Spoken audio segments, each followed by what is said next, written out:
Now, so I can share the screen. Oh, yeah. No. So Yes. now you can start. You are the, you know, you hold the stage. Right, sir. So I Yeah, think the slideshow is yeah. shared. It has come. It has come Okay, very so well. I'll just do the slideshow. Sir, just to understand that the students are have no idea much about No, foreign they are policy. there. They are all postgraduate students or Okay, final year of graduate students. courses. Right. Most of them are from India, and few of them are from abroad. And Okay. that is the reason that I put this time at 7:15, because it is Mm, convenient to all, whether in US, UK, or Europe, or Africa and all that. Except Australia and New Zealand, it is going to be almost midnight. right. Yeah. Thank you so much, sir. Yeah. I'm very, very grateful to Mahendra Gaur, sir. Sir has been someone who has conducted this mission on foreign policy for a long time. And it's not, as sir has told, it's been a long association. And foreign policy is something that is, I think, is very passionate to sir's, mission and goal and academic pursuits. For us also, it's very important. If before I start, if I get a confirmation, am I audible to all the students, all the participants actually? If any one of Yes, you ma'am. can, yes, okay. Yes, you can. Let me just briefly introduce myself. I'm Dr. Anna Nath Ganguly. I teach politics and international relations. So when we teach politics and international relations, we teach a lot of subjects. Foreign policy is one of the most important, paper, which is like a very, very popular paper. And foreign policy is something that everyone loves at the first round when they are studying politics, or even if they are a student of public administration, everyone loves foreign policy. And everyone wants to become a foreign policy, analyst or a researcher. But it takes a lot of time in terms of understanding foreign policy theories and then analyzing situations. We would not understand all foreign policy issues have certain common goals and agenda, but every foreign policy issues should be dealt in the specific, challenges, and then the specific kind of goals that they're looking at, or the idea that we know broadly is peace and stability. And that is what all these agencies, whether they are today the smallest micro level local bodies, or whether they're international bodies, they're all looking at peace and stability. I took the topic of Pacific settlement of disputes. I guess if you have ever done this topic, many of you must have done that in your undergraduation. But this is a topic which is the most contemporary, the most traditional also at the same time. It is having a lot of ancient legacy, and something that till date, for every country, for every smaller region or bigger region, it matters.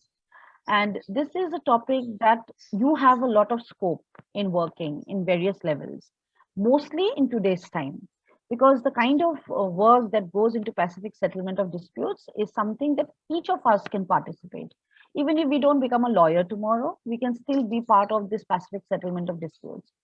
So I'm going to touch broadly and then just maybe give some of the case studies on Asia, where I'm just talking about role, performance, and responsibilities of Asia. I'll just pick up one or two cases and how to analyze it. I hope the slides are moving for all of you.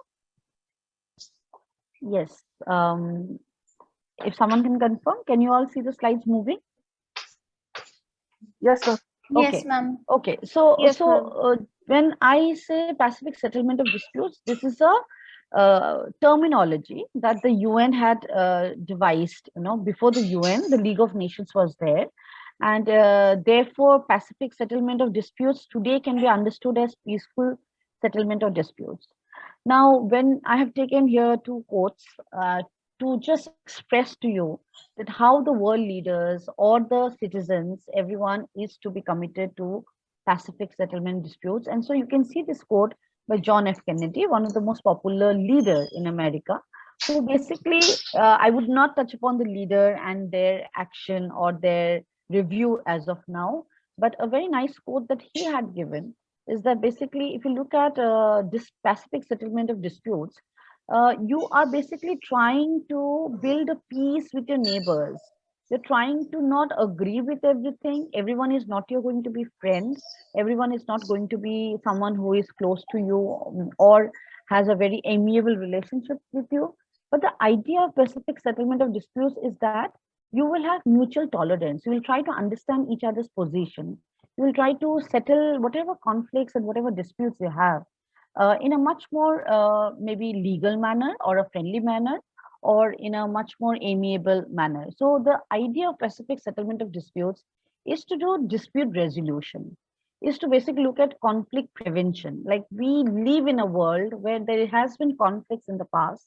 We live in a world where there are conflicts every time, and there are going to be more conflicts in the future. But the entire focus of the world, if it is peace and stability, that means it has to be conflict prevention. And that is why today countries are working on conflict prevention by various methods. Pacific settlement of disputes is the establishment of the instruments that this is how we are trying to look at, conflict prevention. This is how we are trying to look at peaceful order. So there's another quote by a very nice psychologist, a social psychologist and a researcher, who had placed down in the longer quote that there are some actors, what is it basically pacific settlement of disputes, and who are basically the stakeholders. That means who are basically the party to it. So we have in disputes the people who are in disputes, so the disputants. We have people who are going to mediate the disputes, who are going to help us resolve the disputes. There are negotiators and there will be lawyers, because you will need a lot of legal understanding as well as political, mediators. And there are many third parties, which we basically in today's time, maybe the think tank, the think tanks are a kind of third parties who basically have ventured into pacific settlement of disputes between countries or between companies or between in foreign policy. Mostly there are areas of dispute today like environment, there could be energy, there could be nuclear power, there could be any other thing which is about trade. So that's why how pacific settlement of disputes, really work with a lot of bodies, institutions, agencies with focused goal. Okay, and the goal is conflicts should be avoided, conflict should be prevented, and peace and stability and order can come in the world. If you look at the structure that I have already designed, I've already talked about that why we study Pacific settlement of disputes. But I'll just have a conceptual understanding of Pacific settlement of disputes as given by United Nations. And there is a little bit of historiographic, genesis, legacy, which I will not go too much in detail, but a very little part of it. There is certain meanings of certain instruments that we are going to lay out in this entire session, but we are going to point out some of the things which each of them you can work, or you can work in holistic. And there are some references, bodies and agencies I'll talk about, and a little bit of cases. I hope whenever the slides are not moving for you, please let me know. This is a slide on conceptualization. As I've told you today, if we look at Pacific settlement of disputes, we look at United Nations. And when we look at United Nations, we see how United Nations has given us in chapter 6, okay, the certain articles, and that articles clearly mention us that this is how we are going to conduct ourselves in pacific settlement of disputes. Disputes are conflicts, political disputes, political conflicts. These disputes can today be in the area of economics, politics, social, or even in terms of culture. So what we're looking at is from article 33 to 38. This is mentioned in the UN. I'm just going to identify that 33 says what are the methods or instruments. Like, for example, I've highlighted here negotiation, mediation, good office, inquiry, fact finding. And you can see there can be arbitration and judicial settlement, which are more legal by nature. And there could be any other method that they say should be used for peaceful settlement of any disputes. We are talking about peaceful settlement of disputes. That means we don't go to war on this. We are trying to actually settle it peacefully in a friendly manner or by an understanding, right? So this is what is given in Article 33. Article 34 talks about that in this peaceful settlement of disputes, you will need Security Council. They give the importance to Security Council, that the Security Council, which is another organ of UN, is also responsible as an agency to help in the pacific settlement of disputes.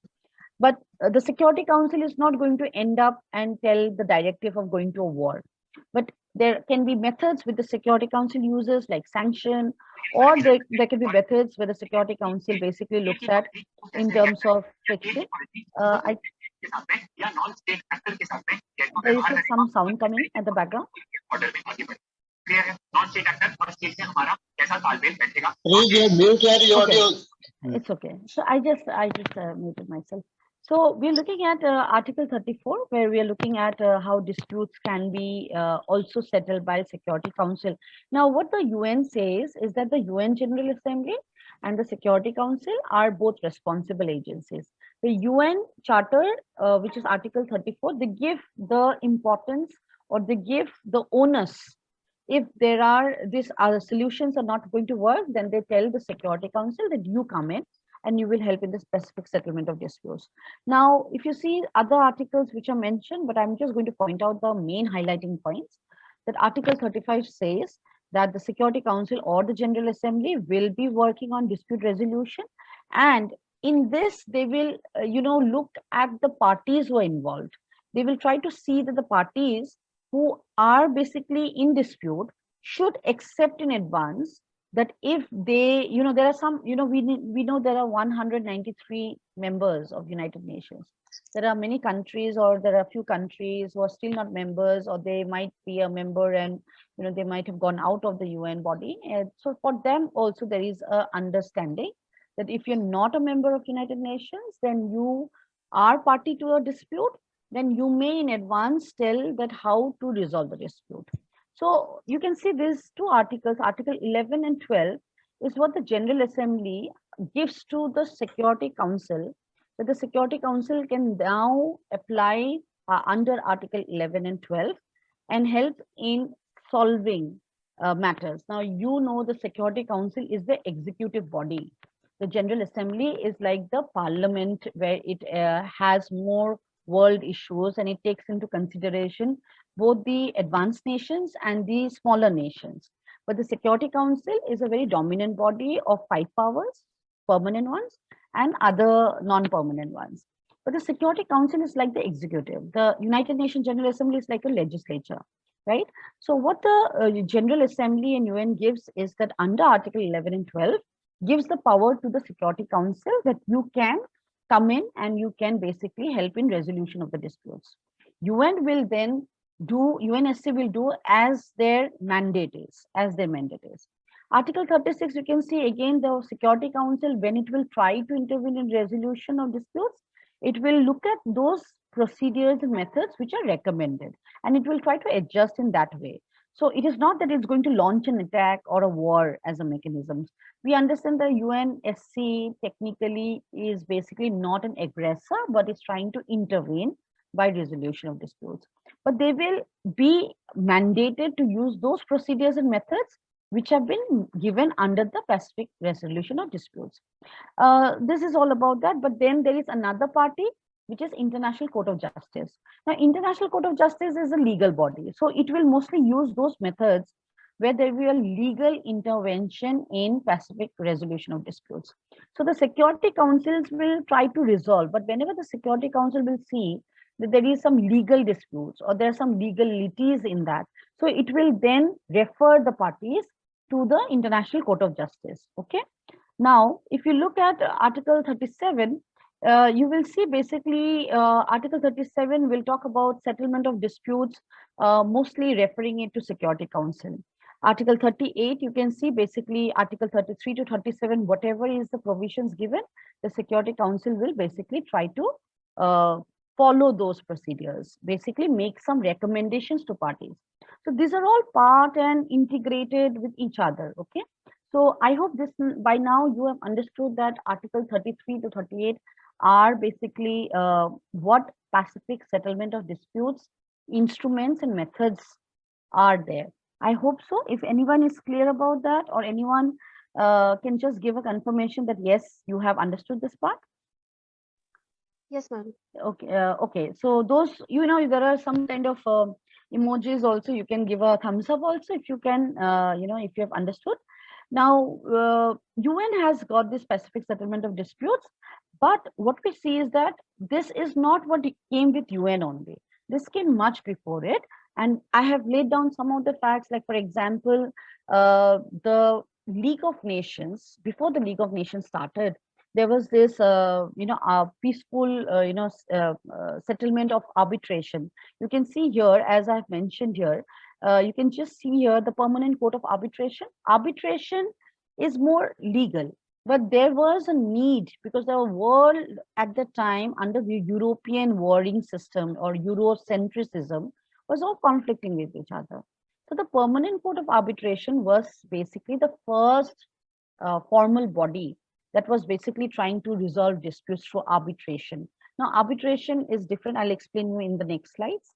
But then arbitration needs legal knowledge. Okay, arbitration cannot be done by someone who has no idea of laws. So an arbitrator is more like a legal person. Now you can see here 1899 can be one of these beginning eras of first international peace conferences. There is a Permanent Court of Arbitration, and this has taken up some of the landmark cases, which are the very beginning cases that we see, because mostly the world was a Eurocentric world. The wars were happening around Europe. And you can see here cases that I've mentioned here is Manoba case and Timor Frontiers, which are all about sovereignty, sea and vessels use. So there is where the disputes were happening. And that's why this peace conference that was conducted in Hague, and in foreign policy, Hague conferences are very important for many matters. So this international peace conferences that was conducted in Hague, it underlined that we need to have something for pacific settlement of international disputes, because the world cannot be fighting with each other and there's nobody to help in the resolution of all the disputes or all the conflicts. So you need somebody, you need laws, you need people and agencies and those who will help us. So that's why you can see how in the League of Nations, we had Permanent Court of International Justice, but League of Nations failed. And because League of Nations failed, we had a body which was there, but now it's no more working. So again, we saw the Second World War, and the Second World War led us with a lot of many elements of troubles or challenges, like the arms race and the weapons of mass destruction, or there is more, breach of territories in terms of airspace, or the environmental issues, or you can say climate change issues, or you can say land, deterioration in terms of chemical use that has made the land more polluted. So there is so much of environmental, economic, and political issues that emerged. And that is why when the United Nations was developed or established, there was again a need to bring back in a much more stronger form something to resolve disputes, right? Is the slide moving? Just a second. Okay. So this slide that I'm showing right now is the instruments or the methods that we use in Pacific settlement disputes: negotiation, inquiry. Sorry, there is a typo here. It's mediation. The D did not come here properly. Conciliation, good office, arbitration, judicial settlement. Now, negotiation, inquiry, mediation, conciliation, good office do not need you always to have a legal knowledge. You can do it without any law background, okay? But when you need to go into arbitration and judicial settlement, you need to have a law background. You need to have understanding of laws, and that's how it will work.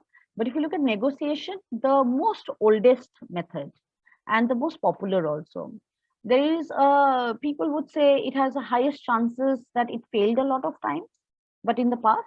But today also there are many instances that show that there are successful negotiations that has happened over the time. Inquiry is when you actually are trying to fact finding, you're trying to inquire why the dispute happened. So the UN will have inquiry teams which are more research oriented. They are the ones who will intervene. Like, for example, when you have seen maybe in Sri Lanka cases, as I'm talking about Asia, so I'm picking up Sri Lanka.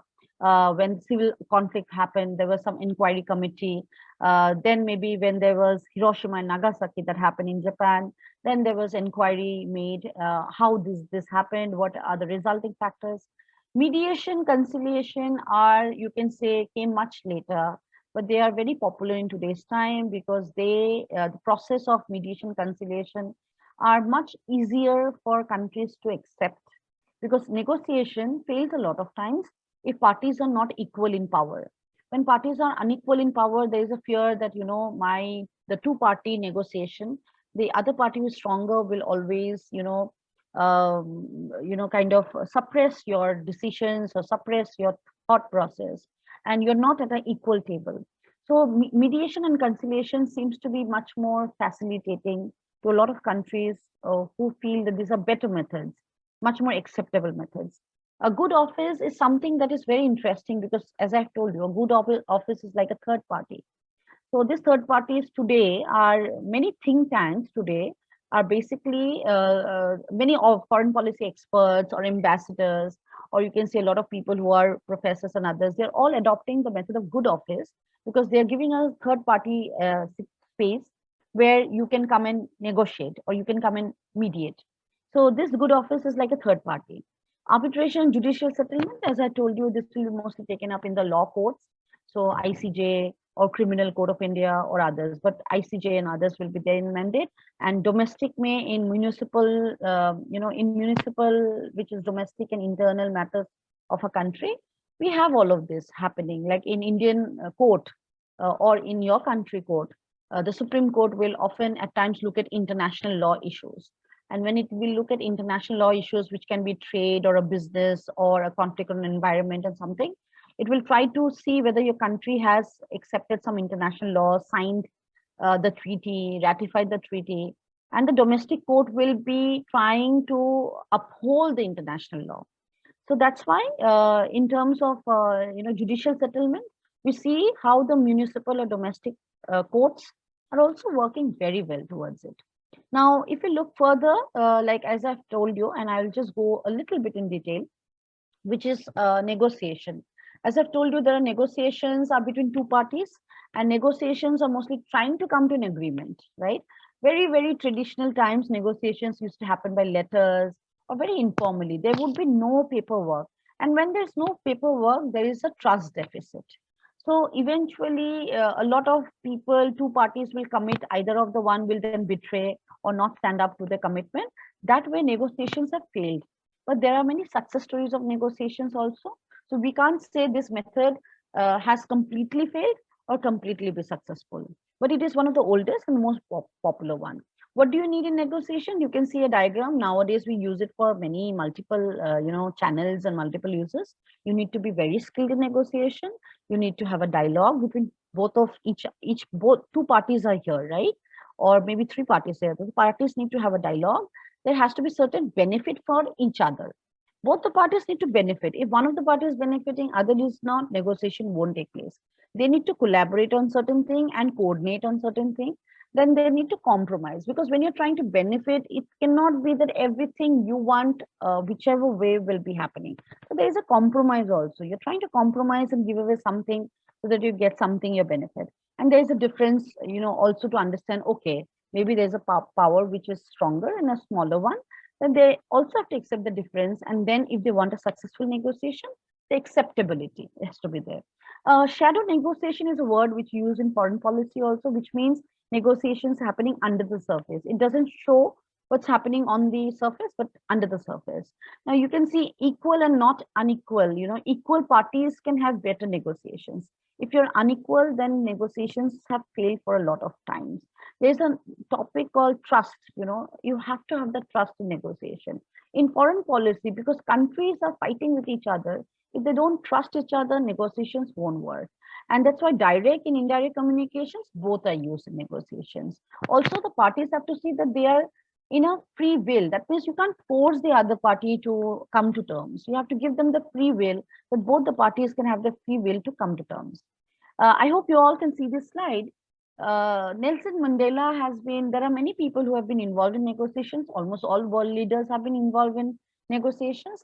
But there are a lot of stories about Nelson Mandela, who has been a very strong advocate of racism, racial apartheid, against racial apartheid. He has been imprisoned, and during his prison years, when he was in prison, he learned the art of negotiation. So when he came out of prison, he basically could negotiate very well with the white South African people. And then he is told to be one of the most successful negotiator in the world, who brought the African countries together to come to an African Union and then to fight together for South Africa's racial apartheid. Now, racism was such a big problem and still is. And Nelson Mandela, with his negotiation skills, could bring the world together, agree on common thing where all the African countries were all not together at that time. They were all very fragmented, all in their own kind of cultural, ethnic narrow visions, or they were not connected to each other. So at the time, we did not have an African Union, or at the time, we did not have any kind of arrangement. The Africa was very divided and very much isolated in itself. So Nelson Mandela has written a lot of books, and there are so many things which I've just mentioned here. There's a book called Bargaining with the Devil: When to Negotiate, When to Fight. And he says in a very nice quote, only free thinking people can negotiate, those who give freedom that kind of importance. And negotiation and discussions are the greatest, kind of, you can say, methods by which you can have peace and development. So even if you want to talk about development, you need to have a negotiation skill. So you cannot develop your region or your country, and it's not a zero-sum game. Development is a holistic thing. And for development, negotiation has to be very much carefully taken. I will just quickly go through these words. I'm not going too much into detail, but mediation and arbitration are often compared. Mediation and conciliation are often compared. That are they the same thing? As I've told you, arbitration needs more legalities. Arbitration needs a law background. Arbitration is also an expensive procedure because you take it to the court and it's like a trial. Arbitration also needs that one will win and another will lose. Of course, it is a dispute.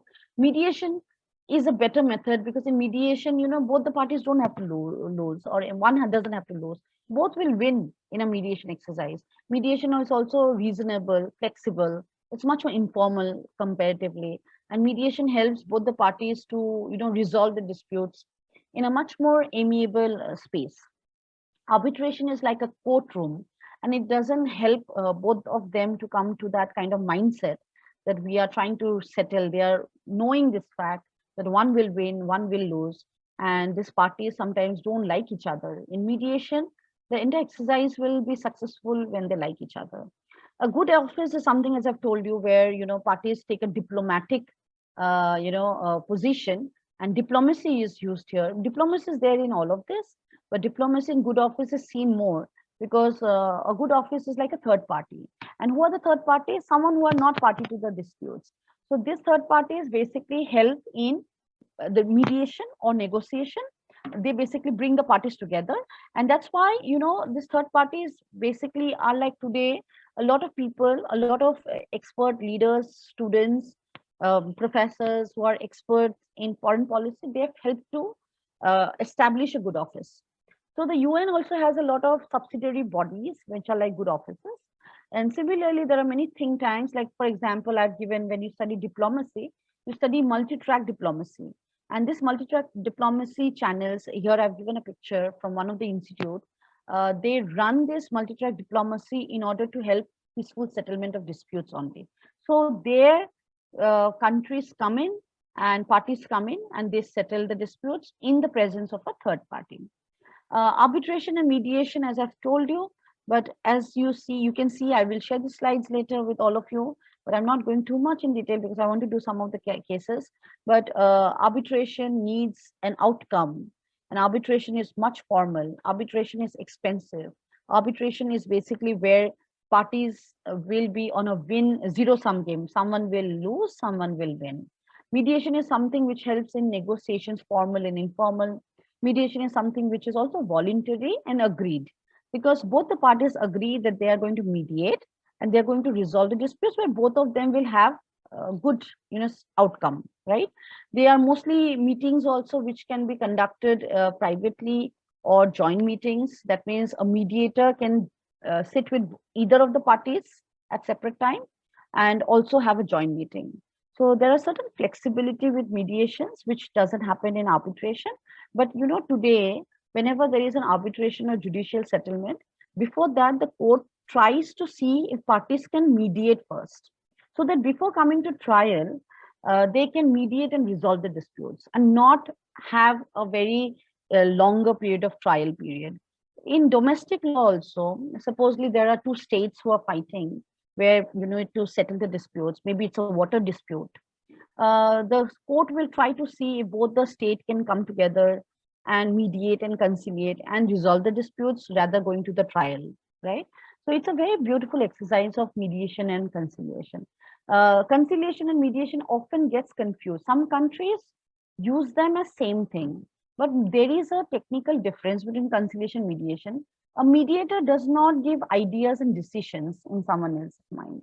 A mediator's main job is to help both of the parties sit down and just settle the differences and keep talking. A mediator does not take anyone's side.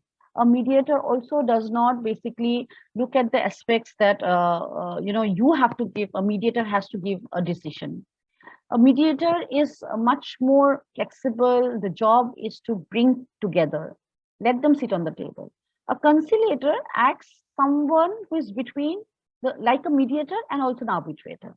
A conciliator's decisions is there, and a conciliator's decisions, though is there, is not binding, but both the parties have agreed to take a conciliation step, and then they sit with the conciliator, and the conciliator may sometimes intervene, may sometimes say, oh, you are wrong here, you should talk like this, and you should not talk like this. But a mediator does not do all these things. A mediator tries to say, no, if there's someone, they're fighting, mediator will say, keep talking, don't go into that extent. But a mediator is not a stronger arbitrator. Yeah. A conciliator may act like an arbitrator.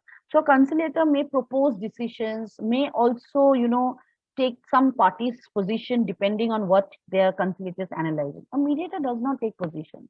A mediator does not basically take anyone's side also. So many countries or many organizations, they prefer mediation over conciliation, where parties, if they're okay with conciliation, they go with conciliation. If they're okay with mediation, they prefer mediation. So before they go into these things, they basically try to work on this. Is this slide showing for cases? Can I just have a Yes, ma'am. confirmation? Right. I hope the others are also able to see that. So some of the cases, there are many cases in the world, but I'm just taking a few cases, though I focus on Asia. You see, in Asia, the point is that before I go into the cases, in Asia, there is a huge lot of need for pacific settlement of disputes. Though there are very little work, a lot of documents still need to be written, a lot of working papers need to be written, lot of, you can say, books need to be written, lot of work need to be published. There is a lot of work on Asia, but micro level works are not there. Like, for example, if you look at India also, India has a history of pacific settlement of disputes, right? But what happens is that in India also we see that many things are not written from pacific settlement of disputes topic. Many things are written as in how state have responded or etc. But there are so many think tanks who are working as good officers. There are so many bodies, municipal court, Supreme Court judgments that have come out in pacific settlement of disputes. There are so many work that has been done basically in South Asian countries and Asia. But there are some very common topics that are only being published and available as resources. So you all have a very good, scope of writing many things on pacific settlement of disputes in Asia. If I pick up some of the common things, first let me take one of the very prominent ones. Like, for example, we had Uruguay rounds, which happened in the 1990s and late 1980s and like that. These rounds were very successful in terms, it took a long time for some months of negotiations, but finally it converted GATT to WTO. But this is also a very good example of how, negotiations have happened between countries. And though it was a little bit longer process, it has been something which has been very successful negotiations rounds. So that's why many people, Uruguay rounds are taught to you when you study globalization, when you study trade. So you can actually look at this rounds from the negotiation part of it. For example, if you see South China Sea debate in Asia, China and then South China and then the entire ASEAN countries or the vicinity countries like Philippines, and there are also the access of South China Sea. It has been the One Belt, One Road initiative has led to many conflicts. Now, how is this conflicts or disputes becoming, resolved? Now, China has published a lot of, open papers or open press releases. There is something on 2016 also, where China says we have adopted negotiations and consultations to resolve our disputes on South China Sea. And they had Philippines have used, has tried to bring in United Nations. You can see here UNCLOS, which is UN Convention on Law of the Sea. So Philippines has tried to bring arbitration, right? That China is trying to, trying to, under the One Belt, One Road initiative, trying to aggress the South China Sea, not allow other parties to actually use the South China Sea.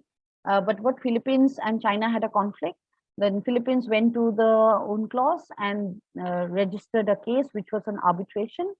Though there was a outcome of the thing, which the arbitration process, which said that China is a party which is a guilty party, but China has mentioned in its many of these releases that it has used negotiations to come on equation or come into some settlement of disputes with Philippines through negotiations and consultations. And that is how China says that in, South China Sea is very, very instrumental for China's security. And hence, whatever claims some parties are making are only to disturb the Chinese security, orientation or Chinese security goals. So China says that we are trying to come into a negotiation with all the parties, and we are using the method of negotiation consultation. But why Philippines have used arbitration in this case. So you can see both the mechanisms of peaceful settlement of disputes or Pacific settlement of disputes in South China Sea case studies have been used. So you can study the South China Sea and Pacific settlement of disputes. Here you can see there is ASEAN-China dialogue partnership. Now you see we in international relations, foreign policy use a lot of dialogue partnership. We use collaboration. These are all basically methods of Pacific settlement of disputes. When you see that countries are, trying to collaborate and say we are into a dialogue, and there is BRICS dialogue, there is basically, you can say ASEAN dialogue. There's dialogues and partnership and consortiums are nothing except the Pacific settlement of disputes, right? So Doklam diplomacy, all of you know India-China standoff. So in this standoff also, a lot of Indian foreign policy experts have said it is India's, basically diplomacy skill that has led to China, withdrawing. What it means that there could have been a war, but the war was prevented, the conflict was prevented by diplomacy. Diplomacy is a part of Pacific settlement of disputes. So that's why in Doklam, this kind of experiences of Pacific settlement of disputes, you can see. One of the very important, document that we see is Panchil Agreement.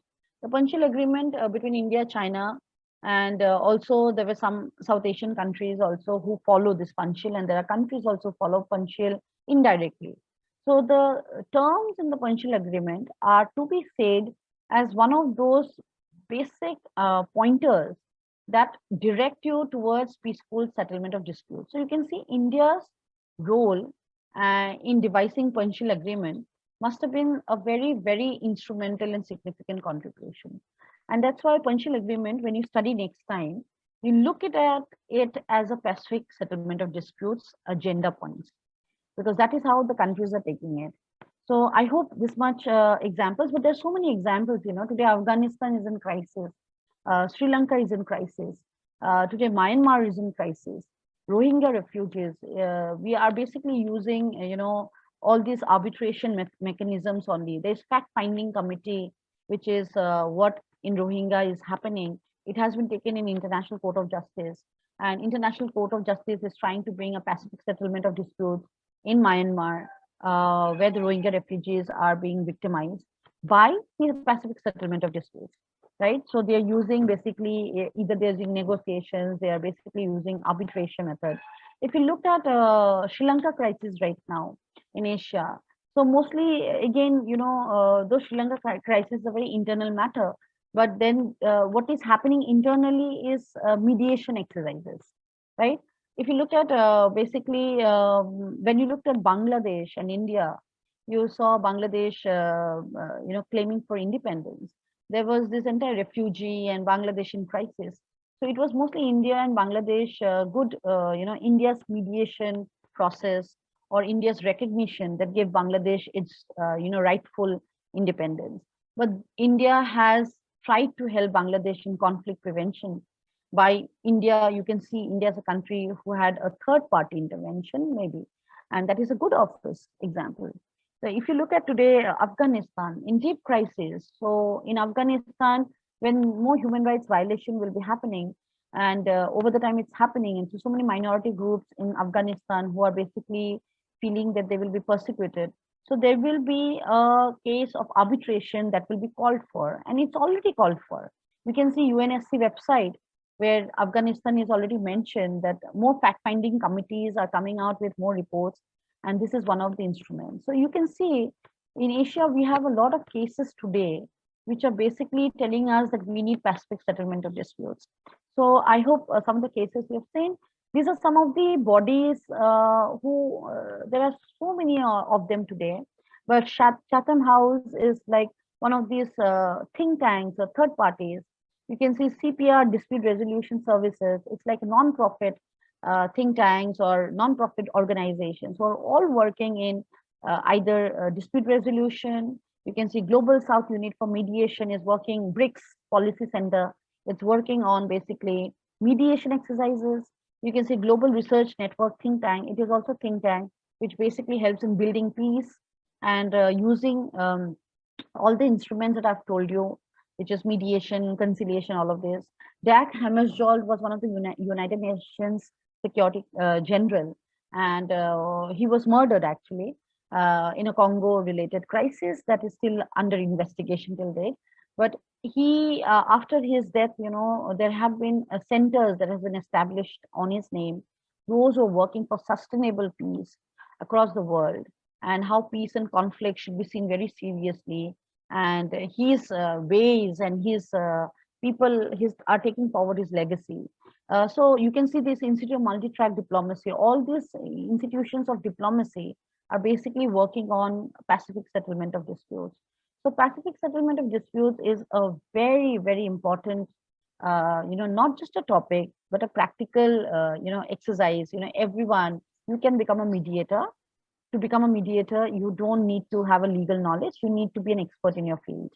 To become an arbitrator, you need to have legal knowledge, and judicial settlement is when you become judges or in the law court. But every one of us can work in Pacific settlement of disputes, every one of us. So with this, I'll stop and I'll take questions. By questions, I can answer more. Thank you, Dr. Ganguly. What more I could say that you have covered the ground so extensively, and I am reminded of one thing. Yes, in my proposal for master's course on Indian foreign policy, and there I have mentioned about job opportunities. right. And so job opportunities are there. You have already hinted and indicated. I hope when this course is introduced, job opportunities will always be there. Yes, Because there are so yes, many agencies, so many think tanks, so many, government or private agencies where, a lot of, intelligent, researchers are required. So this yes. opens a field for jobs and all that. So without any delay, I would like to open the house for question and answer session. I will ask the participants to raise their questions. First, introduce yourself and then you raise your question. Be quick. Hello, ma'am. Yes. Hi. Uh, Gayatri. I'm Gayatri Dandekar. Yes. I have graduated from Ferguson College in History, Politics, and Sociology. I have two questions for you regarding negotiations. Okay. So my first question is regarding the negotiation which happened between Zalmay Khalilzad and Taliban. So what, for example, it did not, go well, and for example, Zalmay Khalilzad was begging Taliban to stop its, military takeover over Afghanistan, and he said that it will be a pariah state and stuff. Like he was literally begging Taliban, and he said that Taliban is ready for agreements, peaceful agreements and stuff. But Taliban did not listen to him, and after that he was called as a con man by Afghan people, and even he had to step down. So, what do you think was the factor which led to the failure regarding this negotiation that happened between them? Well, this is a very specific issue, so I am not a Afghanistan expert, but I would just say in this Taliban and Afghanistan crisis, what we have seen here is basically the disagreement between leaders in terms of their ideologies and in terms of their the kind of as I could say, when we look at Afghanistan issues, we look at religion and we look at conservative, fundamentalism, which is about Sunni strongholds, right? The Taliban would not bend down on any of these, though they will use the word peaceful settlement and peaceful negotiations and agreements, but they are very strong in their vision of promoting their idea of Afghan, nation, the nationalism, right? And in that, they don't consider, they're mostly in Taliban, if you've seen, the few dominant groups are mostly Sunni conservative, like the Pashtuns, and you can see the Tajiks and the Uzbeks, they are the dominant ones, right? So there's a lot of minority groups and all. But in this case, what you are talking of a negotiation which was happening between two parties, but mostly negotiation where there is no bending down. Okay, Taliban wants to have its way without compromising. As I've told you, in negotiation, the idea is about compromising. When one side of the party will say we won't compromise, though they use the word we will try to have a peaceful agreement, but we won't compromise, a negotiation will not succeed in any way. So you need a third party for it. But the third party in Afghanistan case is a very troublesome case, because the third party, what happened in terms of resolution dispute was the American intervention, right? But led to a lot of challenges in American and other world. So, in case of Taliban, the problem area is about how Taliban is supported indirectly by a lot of countries, and Taliban would not bend down on any of the pointers or agreements, right? So they won't want to settle anything lesser that they want on. They won't give other minorities much position of administration. Like there are Hazras in Afghanistan, that there are the hill tribes in Bamiyan region, right? Even the Tajiks and Pashtuns don't get along very well. They don't get along well, but this time when the Taliban took over, they were all together. When the Pashtuns, the Tajiks, they don't get along well, as in generally. But when this time the Taliban took over, all the majority of groups had all supported the Taliban, which was unlike the first time. But the point is that, in Taliban, the situation is about that each of these communities were all tribals, but they all want to protect themselves and they want no compromise on each other's needs. That is the reason why in Afghanistan, the ethno-nationalism is in crisis. Because if you are living in a multi-ethnic society, right, and internally your multi-ethnic, things are very much diffused, you need to compromise on coming to a democratic situation. They don't want to come to a democratic situation. They might use it as a paperwork, but they don't want to come to a democratic situation. Because in democracy, majority domination is there, but then you will also have to give something to the minority, no? Yeah, So they want the Taliban, who is supported by the Pashtuns majority, they want a very, very strong, domination of their vision of Afghanistan. So how can there be, successful negotiation? Yeah. Also, my second question is regarding the book of former ambassador Vijay Gokhale, on his book How the Chinese Negotiate. There is this one chapter regarding how China. There is this difference between a Chinese government and the Indian government. We have democracy, and most of the prime ministers, are for 5 years or maximum. There are 2 terms, which is very rare. But and in terms of China, we see there have been decades of permanent post. Yeah. So that is India's one drawback, because China uses delayed tactics in negotiation, and that is one drawback. And for India, our politicians have that urgency or that pressure to deliver urgently. So what do you Yes, think is? yes, that could be possibly one of the, you can say, reason why there is haste in foreign policy. Because, when leaders come in for a period of 5 years, they want to outperform. There is this performance, when you work somewhere for 1 year and 2 year, you will see, oh, before I leave my office, what have I left behind, right? Yeah. But I would not say this is always true with China also. The Chinese president has established a permanent post, but though they have a very strong hold as a communist regime, but there is also a performance question because they want to become a hegemon, right? Yeah, yeah. So, in this case, what China, it doesn't depend much on offices. It depends on individual, how they want to vision their ways of working. In case of India, if you look at technical, structural things, yes, you're right. When it's a shorter period, you need to outperform. And in that Yeah. outperformance, you make bad decisions, right? Yeah. If it's a longer period of time, you perform much more, you take your time to settle down and then you perform. But, we have seen that China and India's way of governance is different. In foreign Yeah. policy also, it could be different. China wants to become a hegemon, say it will basically, the blame game goes that China wants to extend its superiority over smaller powers, and that's how the Sri Lankan crisis has also unfolded, because in the haste of trying to get contain USA or India, China has not made a bad decision, but over the time it has also made a bad decision, Yeah. Yeah.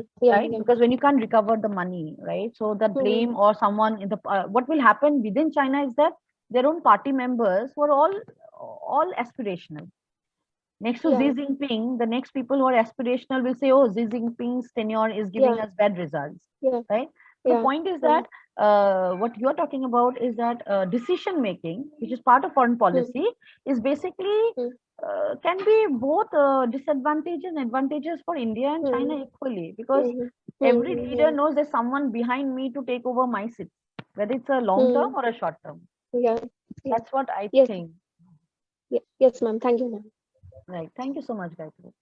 Yeah, next question. Come on, be quick. Good evening, ma'am. I am Riya Sharma, and Hi, Dia. currently I'm pursuing my master's in political science. Ma'am, given the contemporary world issues, like for an instance, the UN not able to provide a solution to the Taliban takeover of Afghanistan, or the Russian invasion of Ukraine, or the inherent defects of the IMF and the WTO, and also at environmental forums like the UNFCCC, there's a deadlock between developed and developing countries regarding the historical responsibility of carbon emissions. Ma'am, don't you think that international organizations for dispute resolution and settlement today have taken a kind of backseat when it comes to providing solution for the contemporary world issues? Okay, if you're looking at this question, always that comes whether the UN has failed, whether UN peace Pacific resolution disputes really work or not, whether because the bigger powers are displaying great power, exercise over territories and over whatever is happening in Ukraine or Afghanistan or other parts. But it's not always that way, because there are so many challenges at micro level. If you see in climate change also, greater powers like America has withdrawn, but China has also made a commitment of carbon emission zero. Because what happens is internal dynamics, the country members or citizens internally are also raising issues of human rights violation, raising issues of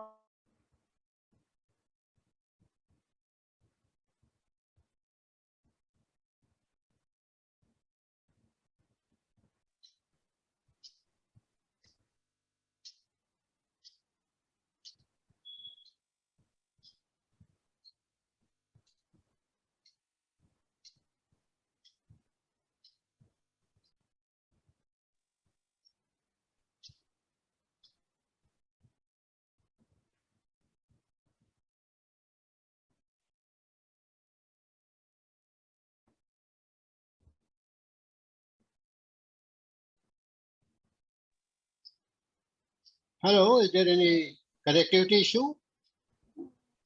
Yes, sir. Ma'am is not audible. No, ma'am. She may be trying to connect. Just wait.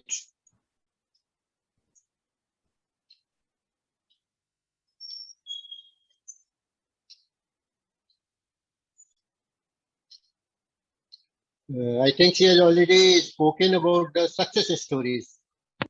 And now you are talking about Okay. the Yeah. Sorry. issues. Yeah, it's all right. Sorry. So Please go I on. think just Go on. the net went on. So I will just speak on the question that I was given. So Yeah.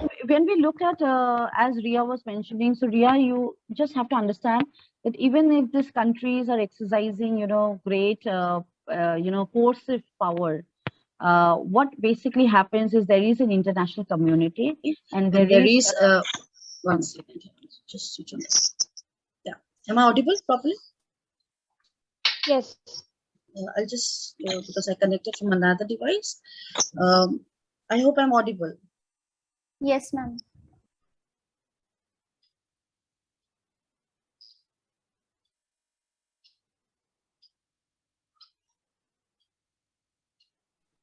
Oh, can you hear me, Ria?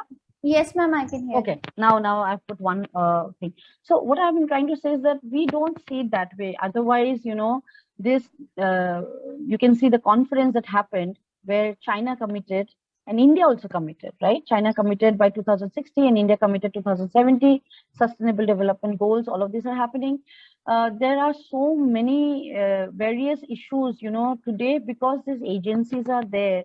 Maybe a lot of issues which could have happened at various countries are at least not happening. There is a prevention. Like if you see climate change, carbon emission is something that America withdraw, but then China took a lead in giving the world that, see, I am leading it, right? India also made a leading statement, right? Because they have to commit. America over the time will be pressurized, and Americans will pressurize America.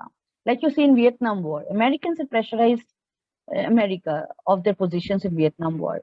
Similarly, when inside America, Americans are talking about that. Why, as a democratic country in America, you are not, setting an example? Why did you withdraw? This pressure will be mounting on them. Even if you save Afghanistan, it's a very, very difficult state, place, region. So looking at Afghanistan, we feel that all these UN bodies have failed. But UN, all of them are making multiple efforts. Now, Afghanistan will not live in isolation. No matter Taliban takes over, Taliban regime has to look that Afghanistan has to trade with other countries. Afghanistan has to, it is also surrounded by Pakistan. It's also surrounded by Tajikistan. So Pakistan will also amount, even if that they might look at friends, they're also very, there is a lot of enmity relationship between Pakistan and Afghanistan, right? So everyone will, the neighbors will basically pressurize the UN, and then UN will take a decision. And UNSC can take a decision if there is a huge amount of crisis. UNSC, as I've taught you in the charter, UNSC will maybe in an extreme case under a resolution, if all the 5 permanent members veto that we need to intervene in Afghanistan, then they will intervene. But if they veto, but the point is that they don't want to just intervene very, very much in haste, because it's a bigger crisis, to let, because the Taliban would not be so democratic in responding. It will be very reactionary in responding. But if you say, UN doesn't work, or we say these bodies don't work, I don't think so, because there's so many things on sustainable development, so many things on non-traditional security issues, right? Energy issues. These are issues which the UN are taking very beautifully well, and they are making countries commit to energy, full energy or alternative energy, solar energy. If you look at water disputes, they're trying to at least intervene and tell the world or the countries or the neighbors that you need to do something for your place. There is agriculture, there's farming. So I think there's so many host of issues. We can't leave it on the countries to settle all these issues. We need to have a bigger body or many multilateral body. So yeah, our world as an international community works on systematic studies, right? And in that systematic studies, we need multiple channels, multiple agencies to tell us whenever we go wrong. So we need UN for that. We need foreign policy experts for that. Thank you, ma'am. Yes. Next question. Come on, be quick.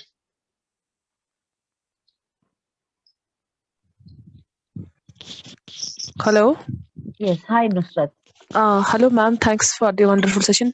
Ma'am, I just want to know about the Batna, Vatna, and Nusrat, yes, you sir. introduce yourself. Okay. Sorry. Ma'am, I'm Nusrat Farooq. I have done my PhD recently.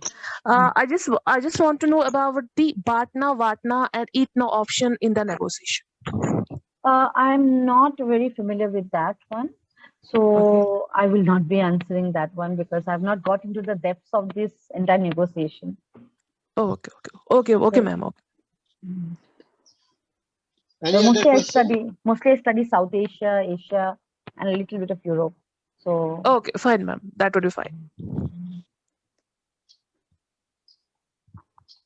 Hafsa, do you have any questions?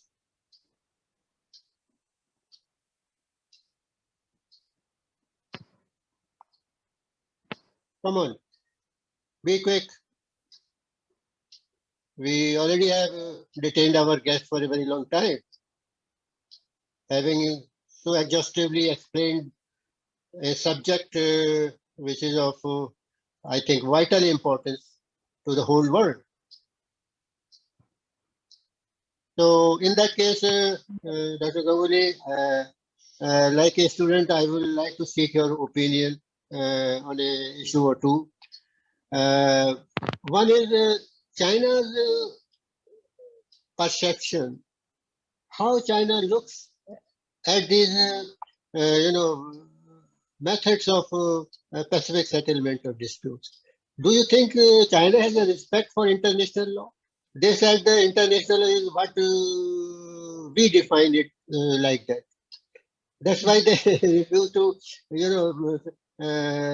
accept any recommendations or judgments of ICJ. So do you think it is very helpful? Well, sir, China, if you look at the way it is dealing with things, people would say it doesn't have respect for international law. But it does look forward to become an international global player. So that's why it tries to make some international global commitments. But in case of South China Sea, where China says, negotiations and consultations have been used by us very usefully, and we have come to bridge the disputes.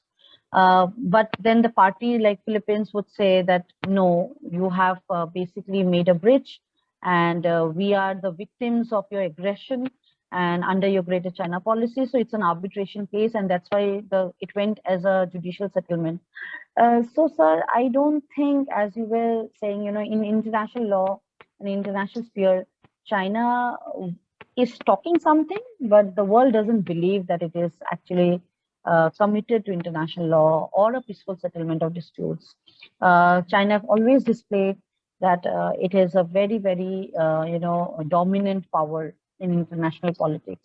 And that's why it doesn't have any reluctance in responding in terms of that we can go to war or we can take extreme measures. It is something that if you're not, like, for example, in Taiwan's case also, China has said that anyone who goes into diplomatic relation with Taiwan and accepts them, then we are ready to go on an aggression. So this kind of hinting through press statements or this kind of hinting of extreme measures are already, and you can say, a display of how international law is seen to be very weak before the eyes of Chinese courts. Also, the Chinese courts are completely, nowadays the Chinese courts, the judges and lawyers are trying to protest the executive's domination, but yet not fully that they are free. So basically, internally, they are raising some issues and Chinese government has been pressurized. But we can't still see that there are good enough numbers to actually, counterbalance the Chinese executive. So yes, international, they have tried, in China, the rule of law pressure is there. And this rule of law, which we in international law see as the by the source of law, rather decisions not by forces, but by law.